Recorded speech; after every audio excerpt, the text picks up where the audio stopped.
আমারই খুব খারাপ লাগছে যে এই কাকুটার কথা শুনে রীতিমতো কন্টিনিউ আসে, কিন্তু হয়তো আজকে উনি বললো বলে অন্যান্য একটা কাজ। তা আপনারা কাকার কাছেই আপনারা এই কথাগুলো শুনুন, আপনার কাকুর দুঃখের বড় কাহিনীগুলো দেখুন। কাকুর বাড়ি কোথায়?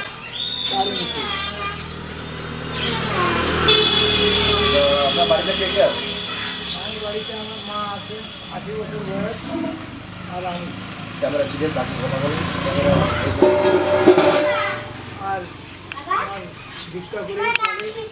আপনাদের দয়া, আপনাদের দয়া আর লোক সমাজে সবাই আমার কাজ করলে ভালো হয়।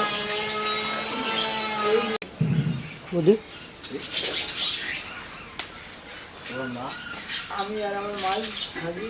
আর আপনি কি এইভাবে ভিক্ষা করে বেড়ান? হ্যাঁ, আমি এইভাবে ভিক্ষা করে বেড়াই। ভিক্ষা করি। কোথায় কোথায় যান আপনি?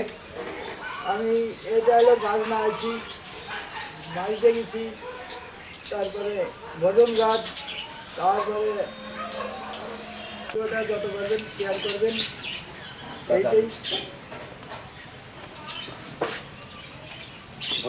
তারপরে আর আমি চলতে পারি না, তো তাই জন্য আমার সবাই শেয়ার ভিডিওটাই বেশি চালাবেন, এইটাই আশা করি। আর সেটা করবেন, সবার কাছে উন্নতি কামনা করি। এই ভিডিওটা আমার শেয়ার, আমি চলতে পারি এই রিক্সাটা নিয়েই আমার চলতে হয়। সরকার আমার এটা দেশে, তাই নিয়ে আমি চলি, আমার কেনারও ক্ষমতা নেই। একটা ভিডিও করতে বলেছিল, জন্য ভিডিওটা করে দিলাম। আপনারা যত পারবেন শেয়ার করবেন। আর নেক্সট ভিডিওতে কাকুর অ্যাকাউন্ট নাম্বার দিয়ে দেবো। যদি আপনাদের মনে হয় যে কাকুকে কিছু সাহায্য করবেন, অবশ্যই করবেন।